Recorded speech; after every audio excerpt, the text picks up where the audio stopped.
Olá, irmãos. Olá, amigos. Que a graça e a paz do nosso Senhor e Salvador Jesus Cristo esteja no coração de cada um de vocês. Eu sou o pastor Edson Gonçalves e eu quero desejar a você e a sua família um dia abençoado na presença do Senhor. Nós estamos iniciando neste momento a nossa leitura comentada dos textos da Palavra de Deus que se encontram nos 5 primeiros livros da Bíblia, na cultura cristã chamado de Pentateuco e na cultura judaica chamados de Torá. Você é convidado, se você ainda não é inscrito no nosso canal, você é convidado a inscrever-se.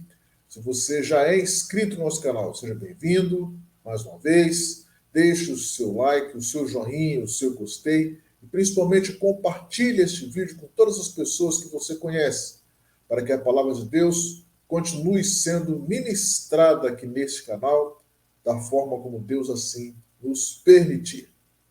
Vamos então iniciar a nossa leitura comentada dos textos desta semana?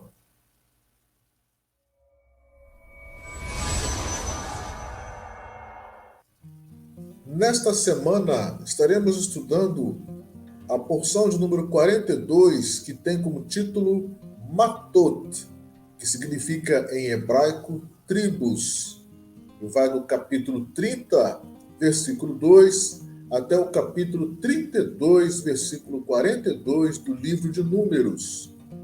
Você, nesta hora, é convidado a abrir a sua Bíblia e acompanhar a nossa leitura comentada. No capítulo 30, nós temos a discussão a respeito das leis sobre as promessas, que em hebraico é chamado de Nedarim, e os juramentos, que é chamado de Shevuot. Fica evidente que nas leis, na discussão das leis, se um homem ou uma mulher viúva ou divorciada fizerem uma promessa ou um voto, eles ficarão obrigados a cumprir o que prometeram, não podendo quebrar a sua palavra.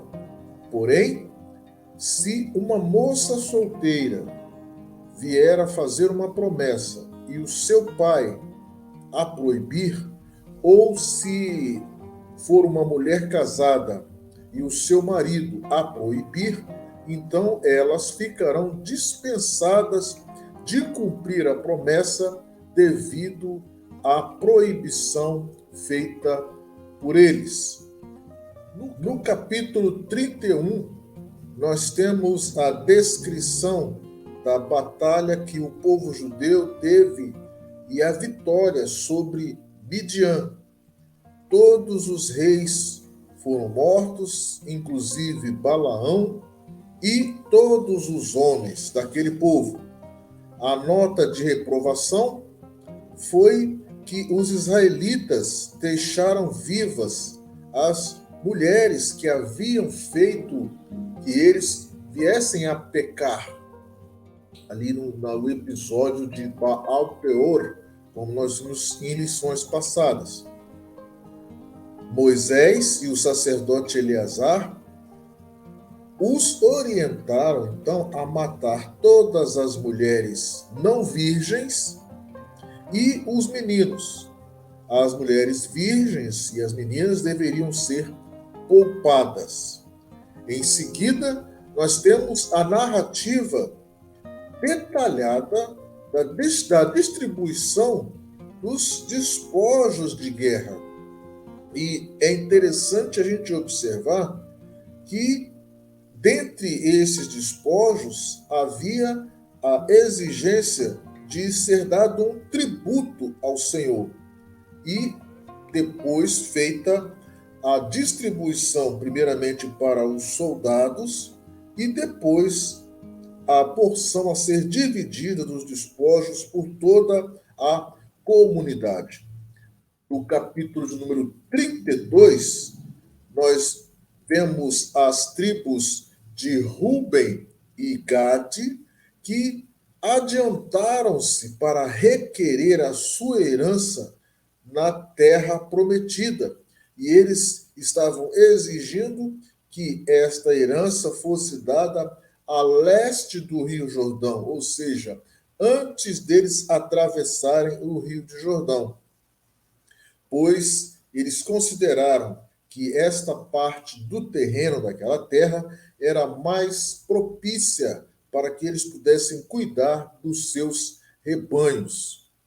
Então, após alguma discussão, Moisés concorda com a reivindicação deles, mas coloca uma condição, que eles deveriam ajudar o restante da nação a conquistar toda a terra de Israel antes de retornar e se estabelecer ali naquele lugar.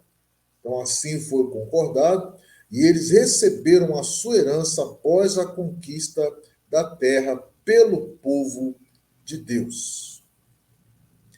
O que nós podemos aprender nesta porção? No capítulo 31, Deus ordena a Moisés que oriente o povo para destruir os midianitas. E aí eu quero meditar contigo neste dia a respeito do ódio infundado ou do rancor que pode ficar no coração de uma pessoa. Porque a pergunta que nos faz é por que Deus mandou que o povo fosse ali e destruísse os midianitas. Dois estudos atrás, duas porções atrás, nós estudamos a porção que falava sobre Balaque e vimos que uma praga terrível e destruidora assolou os filhos de Israel devido aos pecados que eles cometeram, instigado pelos seus inimigos, os moabitas e os midianitas. Nesta mesma porção, nós vimos que a existência do povo de Israel foi ameaçada por um feiticeiro chamado Balaão, que, contratado pelos moabitas, se juntou ali junto com os midianitas para amaldiçoar o povo. E ele então estava esperando que o povo de Israel se tornasse vítima indefesa dos seus inimigos. Mesmo assim, nós vimos na semana passada que Deus decidiu, na hora, a vingar a honra de Israel e destruir os seus inimigos. Então, ele ordena a Moisés, agora, nesta porção, que ele destrua apenas os midianitas, permitindo que os moabitas escapassem. Por que os midianitas foram escolhidos para destruição, enquanto os moabitas, que de uma certa forma foram eles que lideraram aquela empreitada com Balaão, eles fossem então poupados? Então, tem um estudioso da história judaica chamado Rashi, ele explica que os moabitas agiram em autodefesa. Essa era a razão deles terem agido. Eles olharam o povo de Israel passando ali perto das suas terras e perceberam que poderiam ser destruídos por aquele povo. Então eles agiram para antecipadamente para tentar destruir o povo de Israel. Já os midianitas, eles entraram nessa jogada, nessa disputa, em algo que não tinha a ver com eles. Eles eram um povo que não estavam sendo ameaçados pelos judeus, os judeus não passaram na rota perto da terra dos midianitas, foi uma ação que os midianitas fizeram pura e simplesmente por ódio, e um ódio infundado contra os judeus, e aí então Deus se vinga desta atitude deles, mandando que o povo então os destruísse.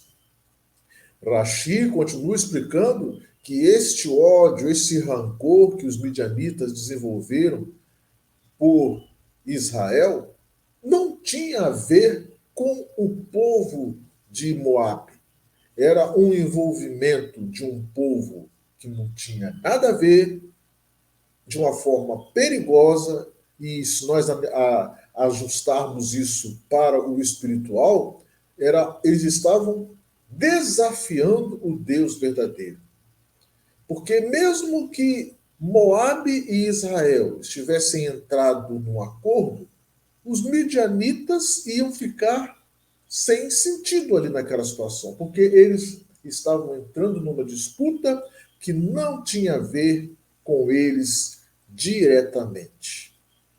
Então, quando nós podemos entender o que a Bíblia vai nos orientar a respeito dessa atitude? Então, vamos falar sobre o rancor, ou em algumas situações poderia ser o ódio também. A definição da palavra rancor ou ódio é uma aversão profunda ou um ressentimento amargo ocasionado por algum ato alheio.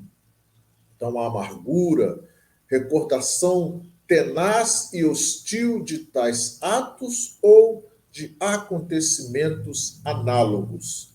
Então, a gente percebe que o rancor ou o ódio, ele tem, em princípio, uma origem em alguma coisa que aconteceu e que ficou guardado no coração. É o que nós chamamos de amargura.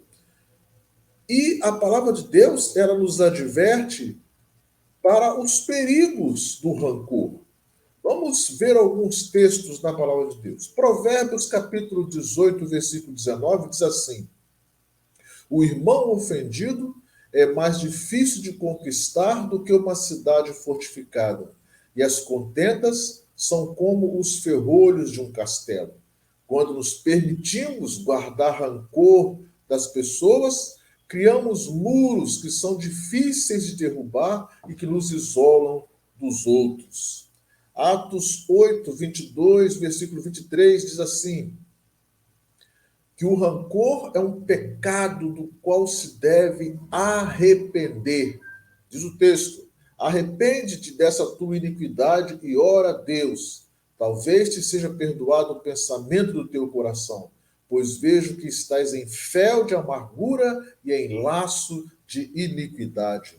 Colossenses, capítulo 3, versículo 19, uma palavra para os casais. Vós, maridos, amai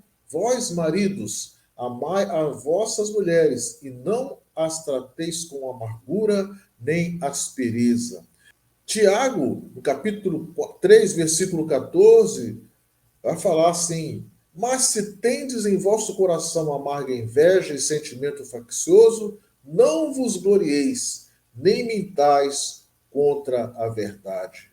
Nós poderíamos ficar aqui falando de vários textos que a Bíblia nos orienta, que nós não devemos ter guardado o rancor no nosso coração, mas substituí-lo por amor, bondade e perdão. Mateus 6, versículos 14 e 15. Pois se perdoardes aos homens as suas ofensas, também vosso Pai Celestial vos perdoará a vós. Porque se não perdoardes aos homens as suas ofensas, também vosso Pai Celestial não perdoará as vossas. E continua Jesus falando em Mateus 18, versículo 23 a 35, na sua parábola do servo incompassivo, Jesus deixou claro que vamos sofrer se nós, cientes da nossa misericórdia, da misericórdia de Deus com respeito aos nossos pecados, nos recusarmos a perdoar os outros. Assim, diz o texto, assim vos fará também o meu Pai Celeste, se de coração não perdoardes cada um a seu irmão as suas ofensas.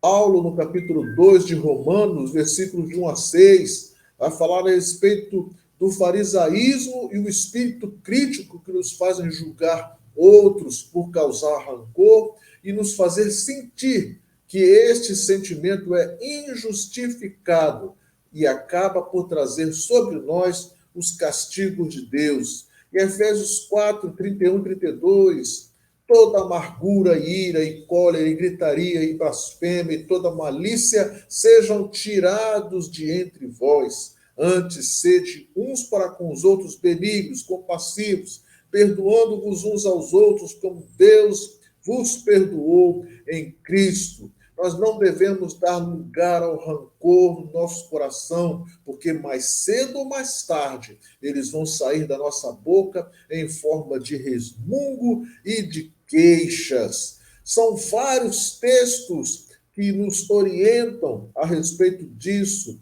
Romanos capítulo 3, versículo 14, diz que a nossa boca ela pode estar cheia de maldição e amargura. E em Mateus 12, 34, Jesus falando que, pois do que há em abundância no nosso coração, ou seja, aquilo que está dentro do nosso coração, é o que nossa boca vai falar. O Senhor, no seu amor, ele pode nos livrar deste pecado de rancor. Então, o rancor ele vem de sentimentos de ira, de ódio, de uma atitude implacável com respeito às outras pessoas. E a palavra de Deus ela nos fala que devemos lutar contra isso.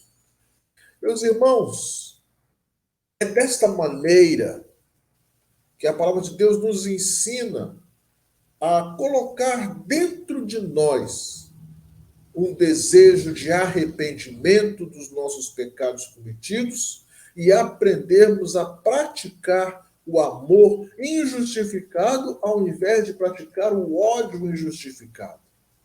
E eu te pergunto, como está o teu coração hoje?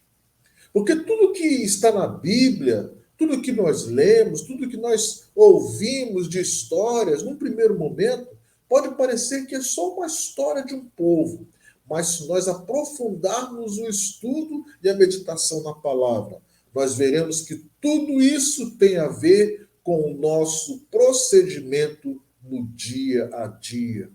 Então, se o teu coração está pesado com alguma coisa ou com alguém, peça a ajuda de Deus.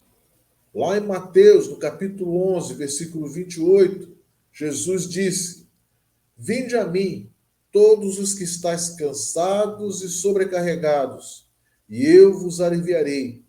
Tomai sobre vós o meu jugo e aprendei de mim, porque sou manso e humilde de coração, e achareis descanso para as vossas almas. Vamos orar?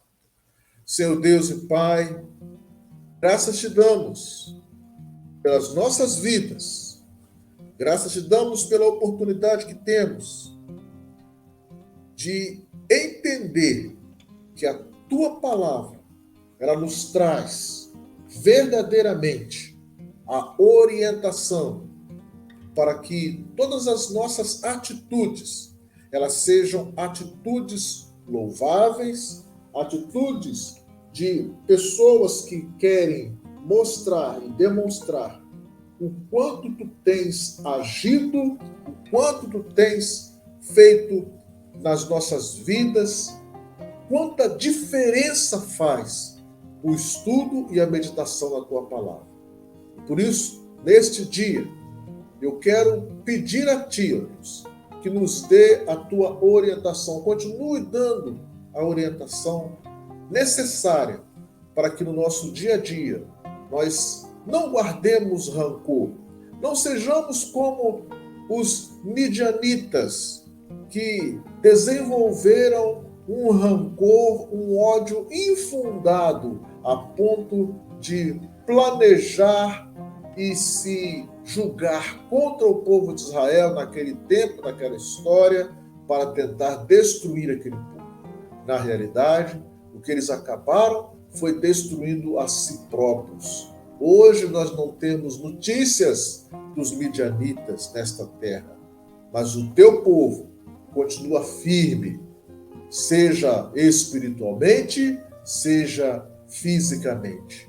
E nós queremos te agradecer, porque todas as vezes que nós não deixarmos que o ódio e o rancor tomem lugar no nosso coração, nós estaremos vivenciando a tua verdade, vivenciando a tua misericórdia nas nossas vidas. Por isso, Pai, eu quero incentivar agora o meu irmão, a minha irmã, o meu amigo, a minha amiga que está conosco nesta jornada, que todos possamos ser abençoados por Ti e que através da leitura da Tua Palavra, da meditação da Tua Palavra, todos nós venhamos ser abençoados no nome do Senhor Jesus.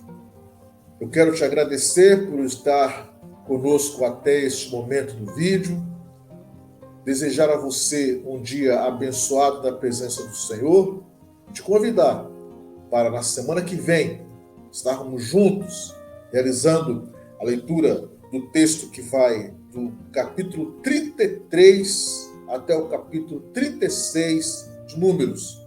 E aí realizarmos a nossa leitura comentada mais uma vez, para que Deus esteja nos abençoando e nos ensinando através da sua palavra. Que Deus abençoe a tua vida e que Deus abençoe a vida da tua família. Esse é o nosso desejo, no nome do Senhor Jesus. Amém.